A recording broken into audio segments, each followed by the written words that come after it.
Hulagu Khan کی بیٹی Baghdad میں ایک مرتبہ گشت کر رہی تھی اور ایک جگہ ہجوم لگا ہوا تھا۔ اس ہجوم پر اس کی نظر پڑی تو اس نے پوچھا کہ یہ ہجوم کیسے لگا ہوا ہے، جو ہجوم لگا ہوا ہے اور جو بھیڑ لگی ہوئی ہے کیسے لگی ہوئی ہے؟ تو کہنے والے نے کہا کہ یہاں ایک عالم ہے اور اس کے پاس بھیڑ لگی ہوئی ہے۔ تو ہلاکو خان کی بیٹی نے کہا کہ اس عالم کو میرے پاس بلایا جائے۔ وہ عالم بلایا گیا اور ہلاکو خان کی بیٹی کے پاس موجود ہوا، حاضر ہوا اور پوچھا کہ تم اللہ کو مانتے ہو؟ اس نے کہا ہاں ہم اللہ کو مانتے ہیں اور ہمارے یقین ہے کہ اللہ تبارک و تعالیٰ ایک ہے۔ کیا تم یہ بھی مانتے ہو کہ اللہ تبارک و تعالیٰ اپنے ماننے والے کو غالب کرتے ہیں، اونچا کرتے ہیں، ان کو عزت دیتے ہیں؟ انہوں نے کہا ہاں ہم بالکل یہ مانتے ہیں۔ تو پھر ہلاکو خان کی بیٹی نے کہا کیا آج ہم تم پر غالب نہیں آ گئے؟ جی بالکل آ گئے۔ تو کیا آج اللہ تبارک و تعالیٰ ہم سے راضی نہیں ہوئے؟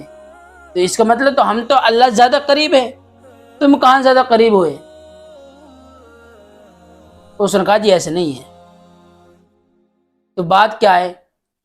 اس نے کہا کہ آپ نے ایک ریوڑ دیکھا ہوگا۔ کیا دیکھا ہوگا؟ ایک ریوڑ ہے، اور جب وہ چرانے والا، ان ریوڑوں کا چرانے والا جو گوال رہتا ہے، جو جس کی باغ دوڑ اس کا ہاتھ میں ہوتی ہے، جو آدمی ان کو چراتا ہے تو وہ کتے بھی رکھتا ہے ساتھ میں۔ ہلاکو خان کی بیٹی نے کہا جی بالکل کتا رکھتا ہے۔ اور پھر اس عالم نے کہا کہ آپ کو یہ بھی معلوم ہوگا کہ جب بھیڑ بکریاں اپنے مالک کی حدود سے باہر چلی جاتی ہیں،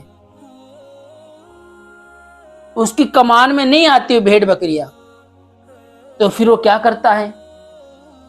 ہلاکو خان کی بیٹی نے کہا پھر وہ یہ کرتا ہے کہ وہ اپنے کتوں کو بیچتا ہے۔ اس عالم نے کہا کہ وہ کتے کب تک اس کے پیچھے لگے رہتے ہیں؟ ہلاکو خان کی بیٹی نے کہا کہ وہ کتے جب تک اس کے پیچھے لگے رہتے ہیں کہ جب تک وہ بھیڑ بکریاں اس آدمی کے کمان میں نہیں آ جاتی، اس کی حدود میں نہیں آ جاتی۔ اس عالم نے پھر کہا کہ اللہ تبارک و تعالیٰ نے تاتاریوں کو ہمارے پیچھے اپنے کتے چھوڑ رکھے ہیں۔ جب مسلمان اللہ تبارک و تعالیٰ کی نافرمانی کرنا شروع کر دیتا ہے، اللہ کی حدود سے باہر نکل جاتا ہے، تو یہ تاتاریاں اور یہ ظالم بادشاہ ایک کتے کی شکل میں ان کے پیچھے لگ جاتے ہیں۔ تو جب تک کہ اللہ کی حدود میں نہیں آتے، اللہ کی فرم برداری میں نہیں آتے، تب تک کہ اس کے پیچھے لگا رہتے ہیں۔ تو تم اللہ کے کتے ہو اور تم ہماری حدود دکھلا رہے ہو کہ تم حدود سے باہر نکل چکے ہو، اب تم اللہ کی نافرمانی میں ہو، اب اللہ کی فرم برداری میں آ جاؤ۔ اور تم جب تک ہمارے پیچھے لگے رہو گے جب تک کہ ہم اللہ کی حدود، اللہ کی فرم برداری میں نہیں آ جائیں گے۔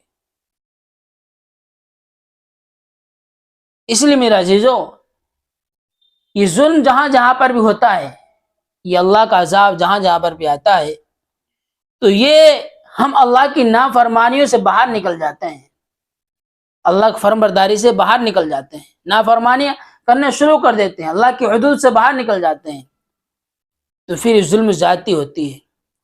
اللہ کی حدود میں لانے کے لیے، اللہ کی کمان میں لانے کے لیے، اللہ کی بات ماننے کے لیے